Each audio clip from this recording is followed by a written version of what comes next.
Eu quero pregar sobre preparando-se para as maravilhas de Deus.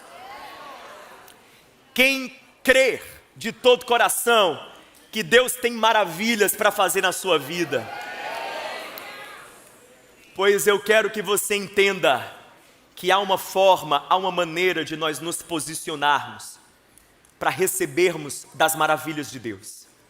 Nosso Deus é um Deus infinitamente bom. Ele tem prazer em abençoar. Ele é especialista em fazer na sua vida o inesperado, o improvável, o surpreendente, o miraculoso, o extraordinário. Ele é especialista, ele tem PhD nisso. Ele tem experiência. Ele já pegou matéria-prima bem pior do que você. Vai ler a Bíblia, irmão.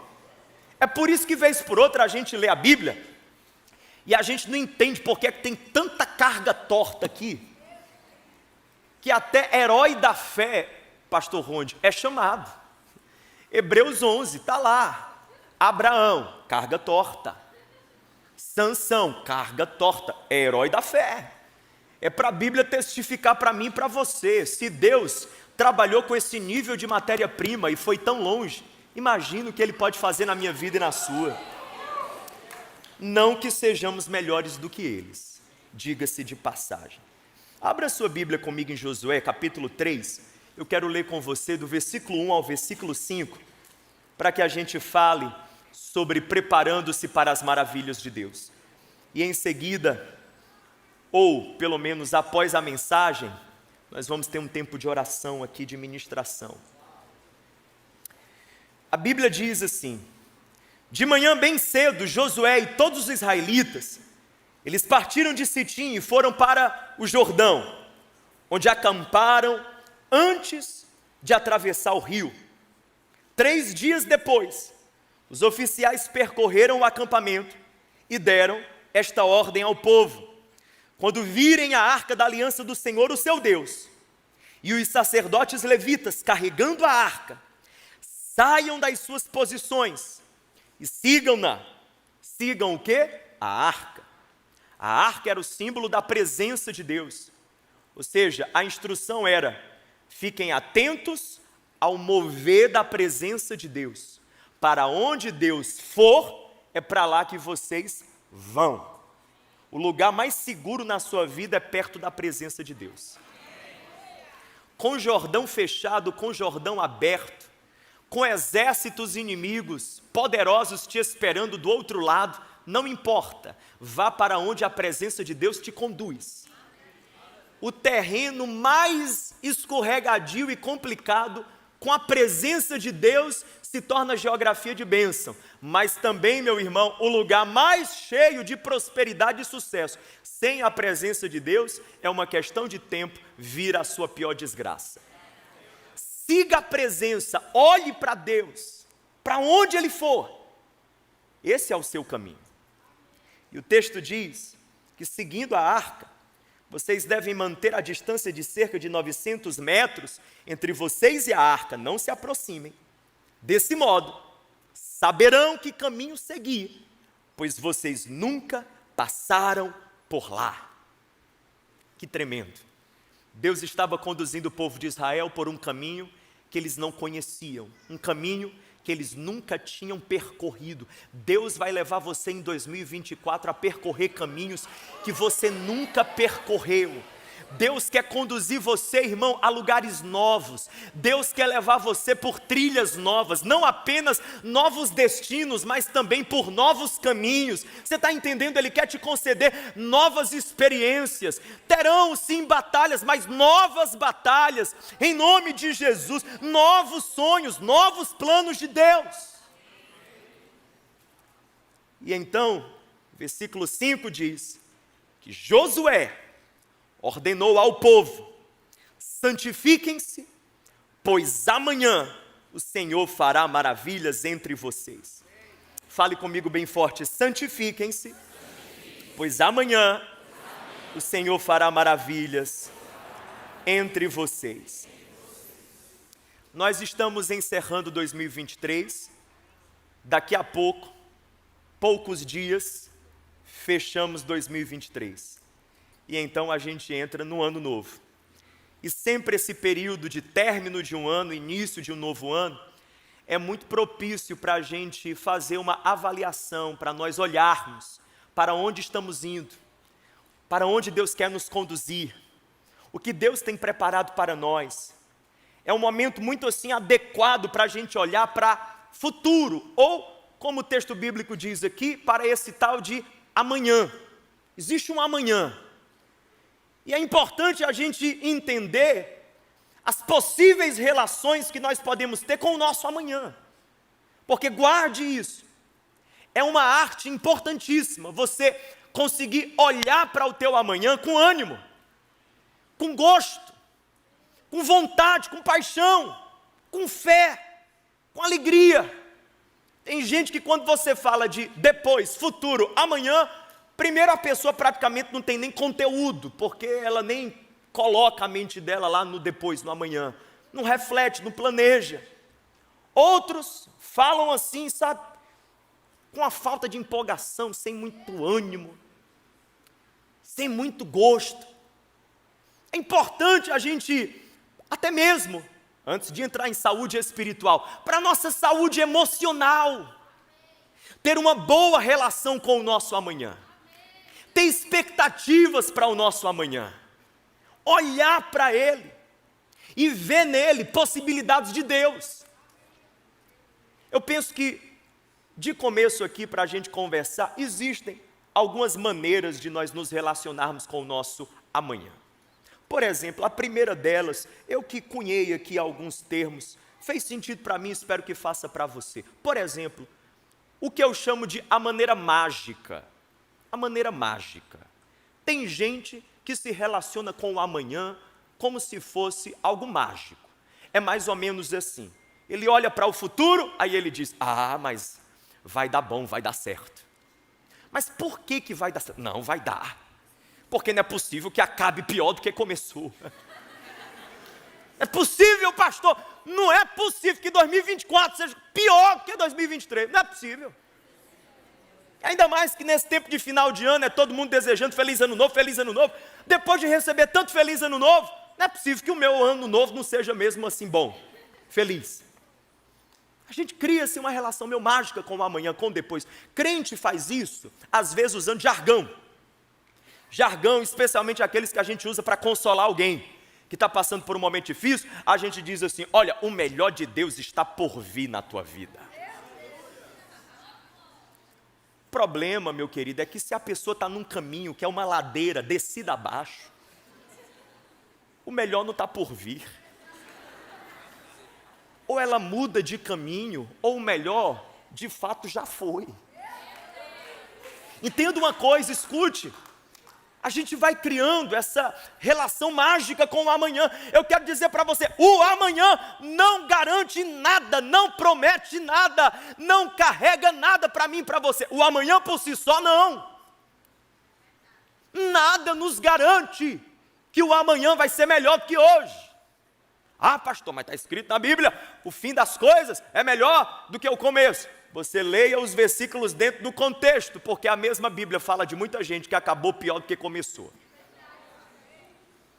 que eu quero dizer é que amanhã por si só não carrega promessa nenhuma, querido.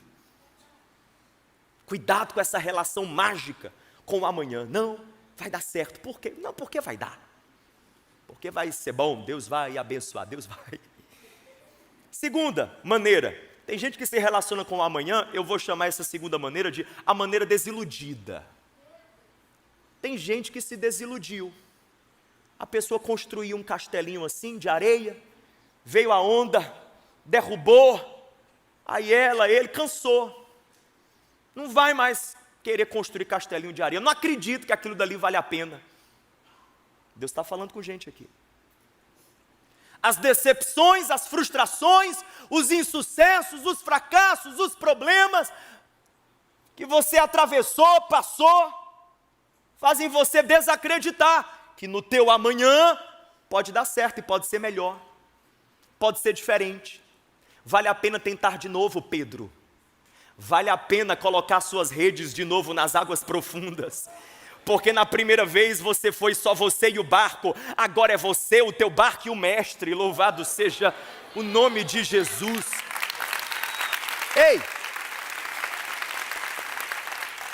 Tem gente que quando, por exemplo, a pregação é sobre amanhã, a pessoa já olha meio torto, meio cético. Ah, pastor, eu nem sei se eu acredito muito nessa história de amanhã. Deus tem algo para a minha vida, Deus quer fazer algo na minha vida. Olha, não sei não, porque eu já levei tanta cacetada da vida, e eu acho que até de Deus, que estou meio desiludido. Aí sim estabelece um negativismo, um pessimismo. Tem gente que se relaciona com o amanhã de uma terceira maneira. Eu chamo aqui de uma maneira idolátrica. Tem gente que endeusa o amanhã. São as pessoas que elas colocam a felicidade delas sempre no amanhã. A boca da pessoa é falar assim: ah, mas se eu conseguisse. Ah, mas quando eu, reticências. O paraíso está no amanhã. A melhor vida do mundo está quando? Está lá nesse amanhã. Pastor João, se a mega dá virada. Porque vamos combinar, né, pastor? Vamos combinar, a oração resolve muita coisa, mas um pix também resolve. Mas eu falo assim, pastor, mas olha, eu daria o dízimo, tá bom? Sabe, a gente fica nessa história do e se, e quando? Em Deus o amanhã. Tem gente que endeusa tanto, tanto, tanto o amanhã, que vive muito pouco o seu presente, o seu agora. Tem gente que é cheio de planos, mas é vazio de ações. Cheio de planejamento. Você senta com a pessoa toda semana, tem um projeto novo. Amigo, quero te compartilhar um projeto que eu tenho novo. Aí você fica 2 meses sem ver a pessoa, depois de 2 meses, a pessoa senta contigo e fala: olha, deixa eu te falar, eu estou com um projeto novo. Aí você passa mais uns 2 meses sem ver ele, sem ver ela, aí ele manda um WhatsApp para ti e fala: a gente precisa tomar um café, eu preciso te apresentar um projeto novo. A pessoa sempre tem um projeto, sempre tem um plano, sempre tem um sonho. Ela está vivendo tanto no amanhã, tanto no depois. O que é isso, meu irmão? Está vivendo depois, está vivendo bem o agora. A ansiedade tem um pouco disso.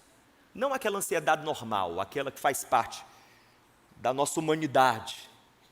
A ansiedade que faz a gente ficar assim, empolgado e se preparando para algo que vai acontecer. Mas aquela mesmo que tira a paz, que tira o sono, essa daí tem um pouco disso, de endeusamento do futuro. A mente está fixada, obcecada no amanhã, no depois, no quando eu me formar, quando eu conseguir esse emprego, quando eu casar, quando eu vender a casa, quando eu trocar de apartamento, quando esses meninos crescerem, meu Deus do céu.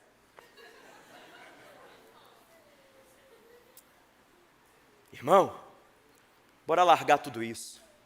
Nem magia, nem desilusão, nem idolatria. Eu quero hoje conversar com você sobre Josué 3,5 e falar sobre uma relação madura com o nosso amanhã. Que tal a gente se relacionar de uma maneira madura com o nosso amanhã?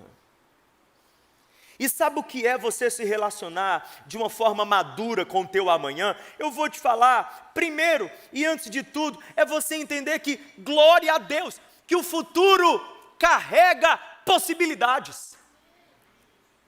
Ou seja, eu não preciso ser quem eu sempre fui, fazer o que eu sempre fiz, ter um futuro.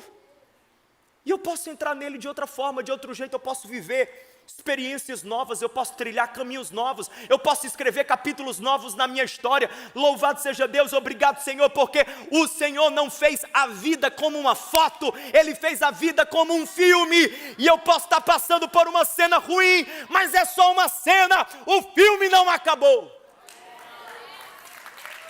Tem possibilidades. Vamos complementar, mas também tem um segundo aspecto. Eu aprendo aqui em Josué 3,5, que ter uma relação madura com o futuro é, acima de tudo, colocar a minha expectativa em relação ao meu amanhã no meu Deus, no meu Senhor. O texto diz assim, Josué fala: ei, povo de Deus, santificai-vos, porque amanhã o Senhor fará maravilhas. Quem fará maravilhas? Senhor. Quem fará maravilhas? Senhor. Josué está dizendo: povo de Israel, coloque a sua expectativa acerca do amanhã em Deus. O extraordinário, o poderoso, o glorioso virá das mãos do Senhor, vai carregar a assinatura dele. As maravilhas que vão deixar você boquiaberto vão vir do Senhor. Olhe bem para mim. Você trabalha muito, louvado seja Deus, mas as maravilhas do teu amanhã não estão no seu trabalho. Você se dedica muito ao seu estudo, mas as maravilhas que estão reservadas para você, ou que podem ser suas, podem integrar a tua vida no teu amanhã, não estão nesse estudo. Elas vêm das mãos de Deus. Muda a direção do teu olhar e começa a olhar para o Senhor. É isso que ele está dizendo, vem dele. E tem mais. Se o futuro carrega possibilidades e Deus deseja fazer maravilhas, e nele está a minha expectativa, eu vou olhar para ele. No meu 2024, a minha expectativa está no que vem de Deus, no que Deus tem para mim. Porque, diga-se de passagem, graças a Deus que algumas coisas que a gente escreve no começo do ano, pedindo a Deus e dizendo: Senhor, eu gostaria muito disso, Ele fecha a porta e diz não. Porque tem bênção que a gente não tem estrutura para ter. Tem bênção que a gente não tem estrutura para ter. Era para ser bênção, se torna desgraça. Porque a pessoa que recebe não tem a estrutura necessária. Só queira para o teu 2024 o que Deus tem no coração dele para a tua vida. Mas tem um outro aspecto aqui, se você notar, tem que ter uma preparação, ou seja, uma relação madura com o amanhã, com o futuro, envolve uma preparação. Fala comigo bem forte, preparação. Porque expectativa sem preparação é irresponsabilidade. Eu vou além, irmão, preparação, guarda isso, é a fé no futuro. A pessoa que diz: eu creio que Deus tem coisas maravilhosas para mim no amanhã, crê? Pois qual é o nível da sua preparação? Porque se não está se preparando, você não crê não. Quem tem convicção, irmão, quem tem certeza que aquele parente vai chegar na sua casa amanhã, 8 da manhã, hoje à noite, já está arrumando o quarto de visita, já está colocando a coxa boa, já está passando um pinho-sol.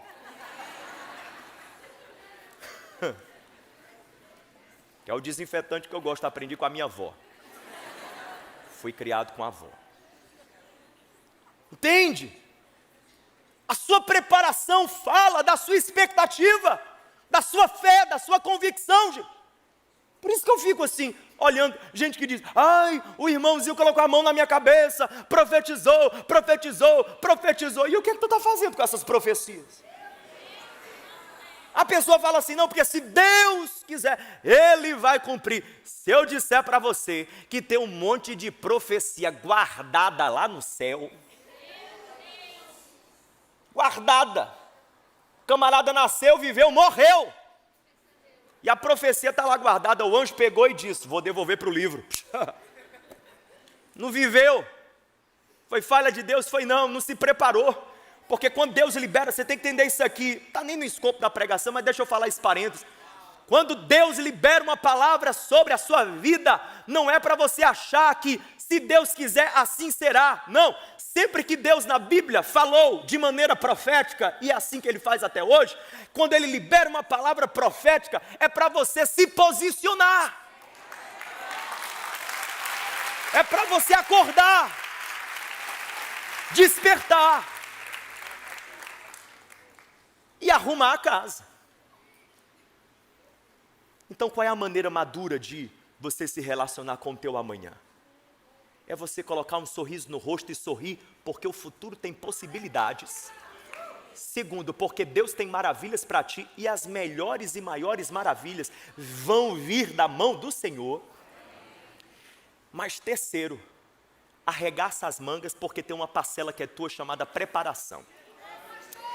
E aqui nesse texto de Josué 3,5, tem escrito de maneira clara, explícita.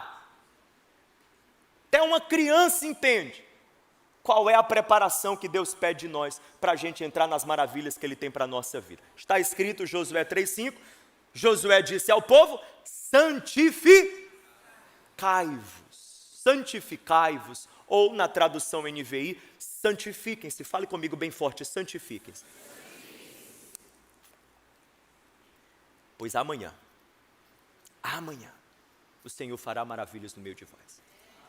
Hoje, eu quero dizer para você, que se você quer se preparar para as maravilhas de Deus, quem está entendendo e crê que Deus tem maravilhas para fazer na sua vida? Então olhe bem para mim, se você quer se preparar para essas maravilhas, a palavra de Deus está dizendo, a sua preparação se chama santificação. Agora, você tem que entender o que esse termo significa, então eu quero brevemente destrinchar com você esse termo santificação. O que significa na prática, João? Porque na teoria é bonito, na prática, o que é essa tal de santificação, sem a qual eu não vou experimentar as maravilhas de Deus? Eu vou te falar. Santificação, esse imperativo, santificai-vos, significa pelo menos 3 coisas. 3 aspectos aqui, que eu vejo na Bíblia sobre santificação. Primeiro, santificação na Bíblia tem a ver com posição. Fale comigo, posição. Posição. Esse é o primeiro aspecto. A Bíblia, quando fala de santidade e de santificação, é por aí que a gente começa, posição. Por exemplo, no Novo Testamento você vai ver que em alguns momentos, o apóstolo Paulo, os outros apóstolos, dizem que a igreja é santa, que os cristãos são santos. São declarados santos, é um adjetivo, é uma categorização que Deus dá ao seu povo, santo. Por exemplo, Efésios 1:1, Paulo escrevendo aos Efésios, ele diz, Paulo, apóstolo de Cristo Jesus, pela vontade de Deus, aos santos e fiéis em Cristo Jesus, que estão em Éfeso. Então Paulo está dizendo, esse povo aí, a igreja, os filhos de Deus, são santos. 1 Coríntios 1, do verso 1 ao 3, também, aqui o apóstolo Paulo está escrevendo para a igreja de Corinto. Detalhe, nota de rodapé, a igreja de Corinto era uma bagunça. Na igreja de Corinto tinha menino tendo caso com madrasta. Na igreja de Corinto tinha irmão levando o outro para julgamento, litígio, era uma confusão. Igreja de Corinto era, enfim. Mas aí o apóstolo Paulo diz assim, 1 Coríntios capítulo 1, verso 1 ao 3, Paulo chamado para ser apóstolo de Cristo Jesus, pela vontade de Deus, e o irmão Sóstenes, a igreja de Deus que está em Corinto, aos santificados em Cristo Jesus e chamados para serem santos. Paulo está dizendo que aquele povo com a vida bagunçada eram santos de Deus. Hebreus 10, versículo 10, pelo cumprimento dessa vontade, nós fomos santificados. Fale comigo, fomos. Fale mais forte, eu fui santificado. Aqui é santidade como posição. Fale comigo, posição. Esse é o primeiro aspecto. Vai ter uma construção aqui de raciocínio. O primeiro aspecto é a santidade como posição. Quando você entrega a sua vida a Jesus Cristo, quando você reconhece que você é um ser humano, um homem, uma mulher, que sem Deus não é nada, que Jesus é o caminho, a verdade e a vida, que Ele é o teu Deus, o teu Senhor, que você só dá certo com Ele, porque é isso mesmo, é isso que é verdade. Você coloca a tua existência nas mãos dEle, a tua vida nas mãos dEle, Ele coloca em você a vida dEle, chama-se novo nascimento, Ele faz o Espírito Santo habitar você, e quando o Espírito Santo passa a habitar você, quando você a partir daquele momento é um filho e uma filha amada de Deus, um salvo em Cristo Jesus, sabe o que é que Ele faz? Ele coloca um nome sobre você, um nome, Santo, Santa. O reino espiritual vê isso, reconhece e respeita. Deus sabe, ali está um filho meu, um santo meu. O inferno olha e sabe, ali tem um santo de Deus. Aí você diz, por que, pastor? porque os céus e o inferno olham e veem na vida da pessoa perfeição moral. Não, porque quando vê e olha para o indivíduo, tem um sangue cobrindo ele, tem o sangue do Cordeiro cobrindo ele. Meu irmão, e assim como foi lá no Egito, que o anjo da morte não podia entrar nas casas nas quais nos umbrais estava a marca do sangue do Cordeiro, ei, o reino espiritual respeita o sangue que é sobre a sua vida. O sangue de Jesus está colocado sobre você. E você, por Deus, é chamado de santo. Por isso que você vê Paulo e os apóstolos chamando essa turma toda, os Efésios, a igreja de Corinto, de santo. E tratando de santidade como algo que já aconteceu na minha vida. Eu fui chamado santo, eu fui declarado santo. Posição. E isso é importante e tem a ver com aquilo que a gente está falando. Tem tudo a ver com aquilo que a gente está falando. Porque Deus está falando comigo aqui, com você. Tem gente aqui que não entra nesse amanhã cheio das maravilhas de Deus, porque olha e diz, não, Senhor, eu não sou digno. Vive sob o peso da culpa. Vive assombrado com os pecados e os erros do passado e do presente, porque no presente eu e você sabemos que ainda temos as nossas lutas, que nós não somos projetos acabados. E por causa da culpa muita gente não entra com ousadia, por causa da culpa muita gente não tem essa intrepidez de dizer, eu creio Senhor, eu quero o Senhor, e eu vou entrar e receber as maravilhas que o Senhor tem para mim. É hora de uma vez por todas, de você entender sua posição espiritual. É hora de uma vez por todas, de eu e você nós compreendermos que quando Deus olha para mim e para você, o olhar dele passa pela cruz.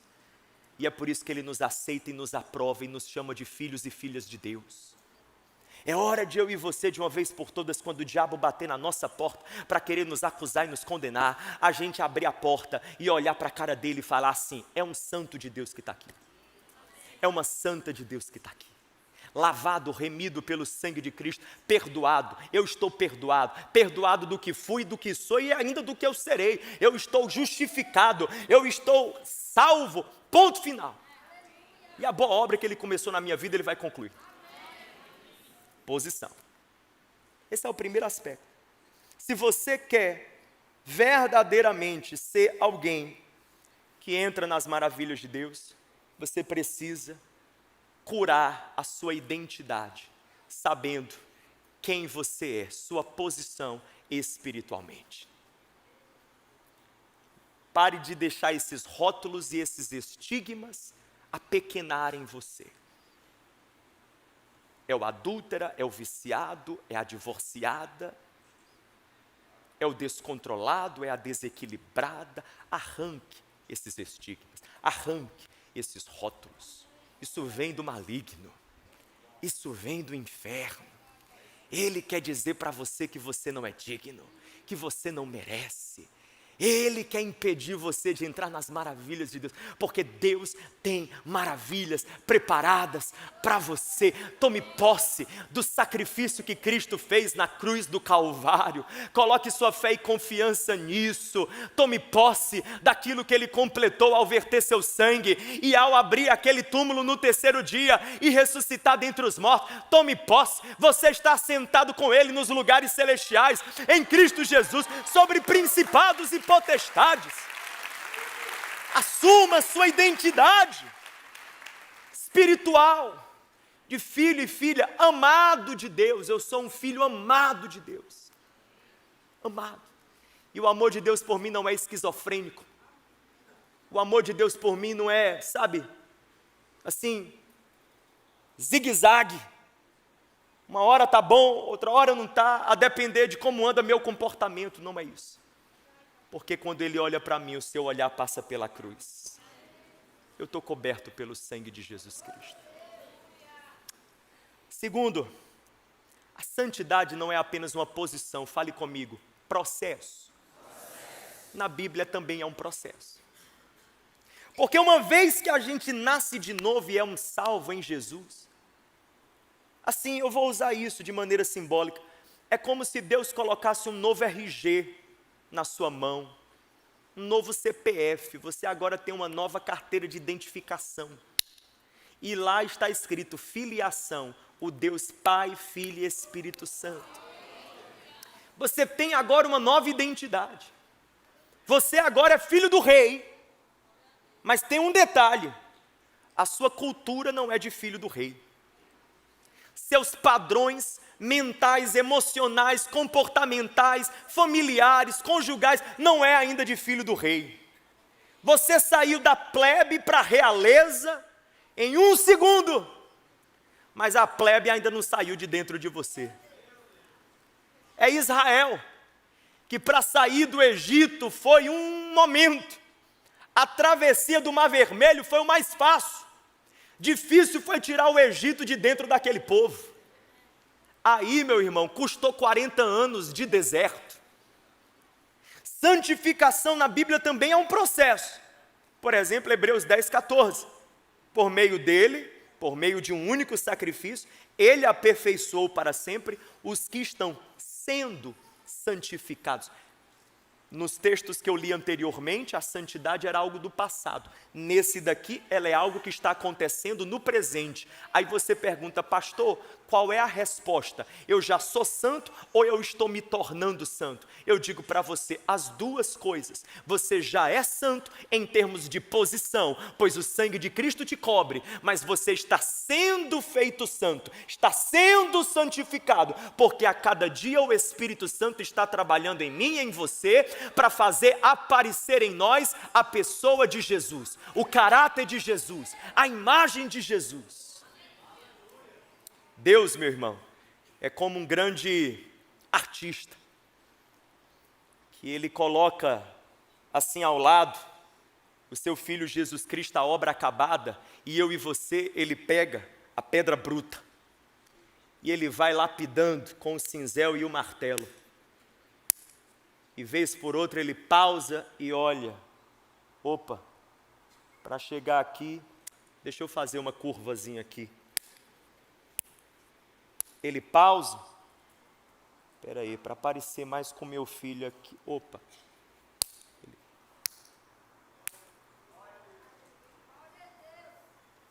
Pastor, ultimamente na minha vida eu tenho sentido que Deus tem feito assim.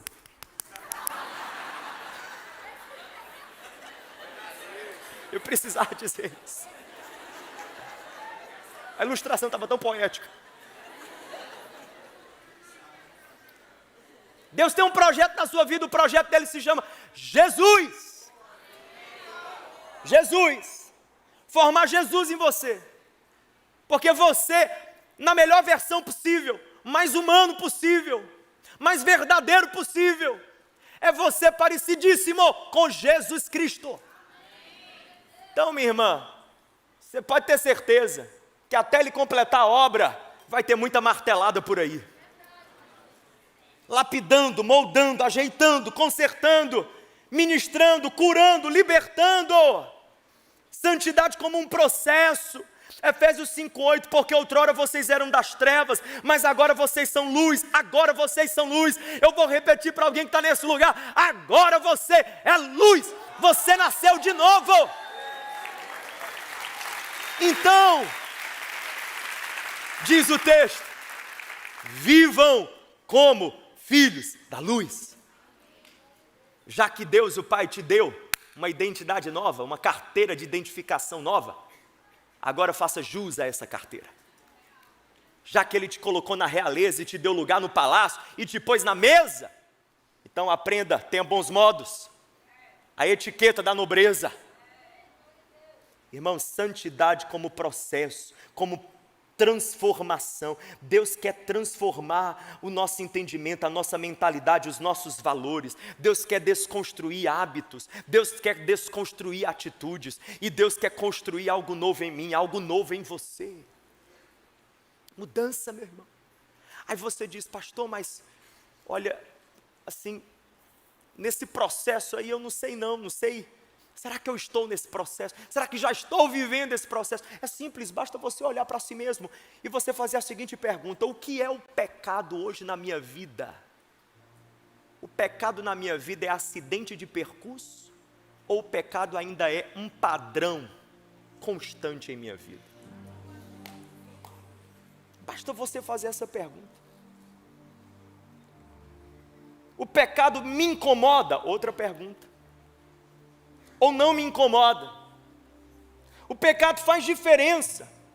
Ou não faz diferença? E tem mais. Dentre as várias áreas que você sabe que Deus vem trabalhando em sua vida, já tem área que hoje você vê de uma forma radicalmente diferente, de maneira tal que o que antes, o que um dia, quem sabe, algumas coisas que foram prazerosas, hoje você tem nojo, detesta, não quer nem de perto. Opa, tem obra do Espírito Santo aí. Mas outras tantas, você ainda não chegou nesse nível do aborrecer, do nojo, do enojar. Você ainda luta, mas pelo menos luta. Não está conformado, não está acomodado. Te incomoda. É porque tem consciência funcionando e sensível à voz do Espírito Santo. Quando você já está nessa santidade, processo, não apenas posição, mas processo, irmão, você não se contenta em ficar no mesmo lugar. Cresce em você um desejo de ser mais e mais parecido com Jesus. Você quer fazer a vontade de Deus, você quer agradar a Deus, você quer viver no temor do Senhor, você quer andar pelas veredas da justiça, como o Salmo diz no Salmo 23, porque é nas veredas da justiça que o Senhor nos guia por amor do seu nome. E as veredas da justiça, irmão, elas desembocam em águas de refrigério. Mas aí vem um terceiro aspecto. Eu penso que posição e processo é muito bom, necessário. Mas se eu disser para você que eu não creio que é o que está aqui em Josué 3,5. Josué 3,5, esse santificai-vos, é um terceiro sinônimo de santidade. Nem posição, nem processo. Sabe por quê? Porque o povo de Israel aqui já tinha a posição de santo. Deus já tinha separado eles, tirando-os do Egito. Já estavam no processo, porque no Sinai eles haviam recebido a lei. Já estavam no processo de serem reeducados, transformados por Deus, para viverem de acordo com sua lei e seus princípios. Mas naquele dia, Deus falou assim para Josué: Josué, fala para esse povo, que amanhã, fale comigo amanhã, amanhã, eu vou fazer maravilhas. Não é semana que vem, não é daqui a 15 dias, é amanhã, 24 horas, agora. Para isso, quem quiser participar, porque assim, Josué, eu farei maravilhas de qualquer jeito.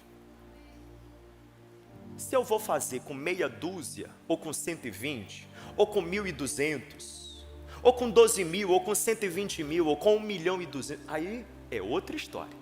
Quem vai estar nesse barco eu não sei, agora que o barco vai sair do porto, vai. Maravilhas eu farei, Josué, maravilhas eu farei. Eu tenho um plano, Josué. Eu vou fazer esse Jordão ser aberto. Eu vou secar as águas do Jordão. Eu vou tirar o que obstrui o caminho. Eu vou exaltar o meu nome. Eu vou dar ao meu povo a terra que eu prometi a Abraão. Eu vou cumprir minhas promessas. Eu farei maravilhas. Eu farei maravilhas. A questão não é se eu farei ou não. A questão é quem vai participar, quem vai estar dentro, quem vai experimentar. Fala para eles que quem quiser experimentar, santificai-vos. Não é posição nem processo, aqui é um terceiro nível, um terceiro aspecto. É posicionamento. Sabe por quê? Porque se é amanhã, se é amanhã, não dá tempo, meu amigo.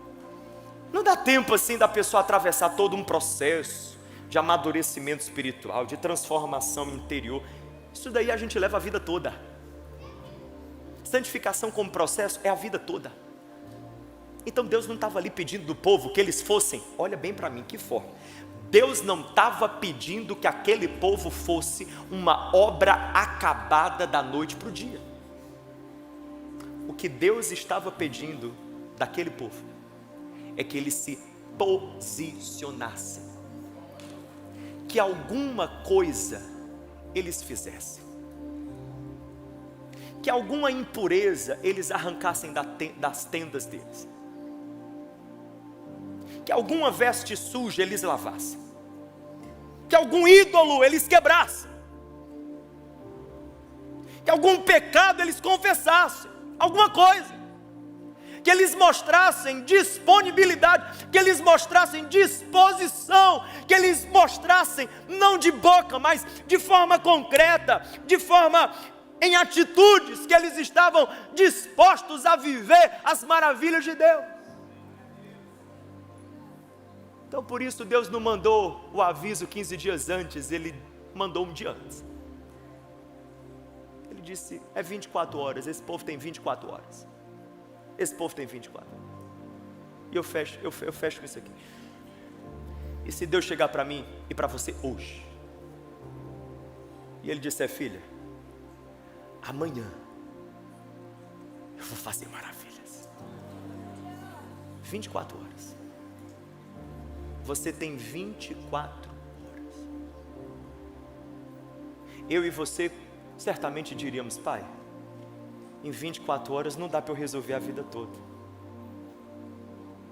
Em 24 horas não dá para eu me curar de 15 anos de relação abusiva. Em 24 horas não dá para eu virar amiga do meu pai que me violentou. Não dá. É demais. O senhor não acha? Em 24 horas não dá.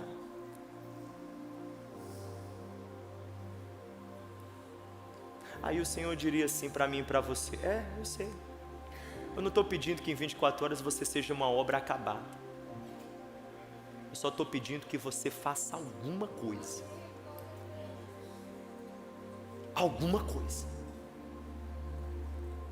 não dá para resolver tudo, mas dá para resolver algo, dá para limpar algo, dá para se desfazer de algo. Não dá para restaurar a relação integralmente, mas dá para fazer uma ligação e pedir perdão. Não vai estar curado da ferida totalmente, mas pelo menos a conversa teve.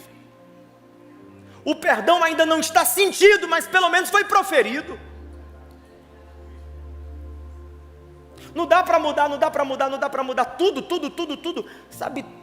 Tudo que se passa na cabeça, toda sorte de vício, de fantasia, dentro dessa, não dá, uma vida jogando lixo dentro da cabeça, como faz uma faxina assim, da noite para o dia? Mas dá para acabar esse namoro,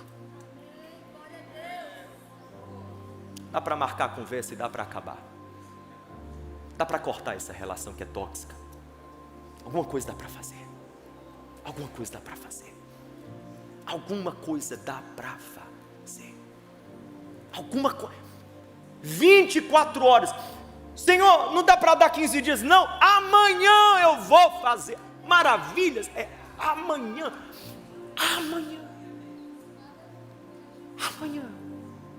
Senhor, por que o Senhor não veio antes? Porque filho, você não precisa de tempo, você precisa de decisão, você não precisa de tempo. Eu que preciso de tempo para trabalhar em tua vida e completar em você a boa obra da santificação enquanto processo. Tu não precisa de tempo, o tempo tu já tiveste muito. Você precisa de decisão, preparando-se para as maravilhas de Deus.